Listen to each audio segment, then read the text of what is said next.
waan federaala irra jiru kana ilaaluu duwwaadhaan waan naannoon keenya irra jiru kana immoo in harcaafne yoo taane diignee deemne yoo taane deemne kufaatiidha.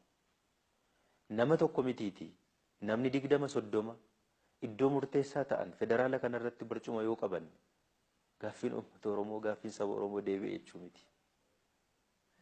Waan ta'eef gama lamaaniin iyyuu ilaalle tokko rakkoon naannoon keenyaa fi uummanni keenya qabu of dandeenye guutummaa tuttuqaa tokko malee naannoon Oromiyaa mootummaan naannoo Oromiyaa of danda'e bulchuu danda'uun injifannoo guddaa tokko jennee yaadna.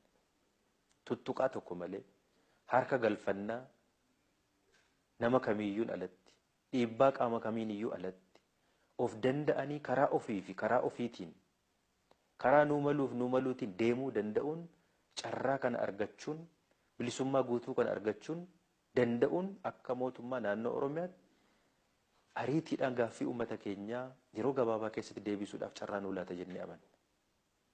Dura Oromiyaa irratti haa xiyyeeffannuudha yaadi keenya.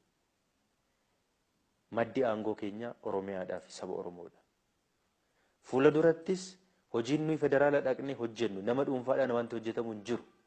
Hamma sabni kun beekamtii hin laanneefitti boruus hin utubnetti namni 10 isaa ta'u 20 isaa ta'u namni 2 ol deemuudhaan bu'a qabeessa ta'uu hin danda'u. Kana immoo kan fiduu dandeenyu inni guddaan mana keenya keessatti waan barbaadnu sana hojjechuu dandeenyudha.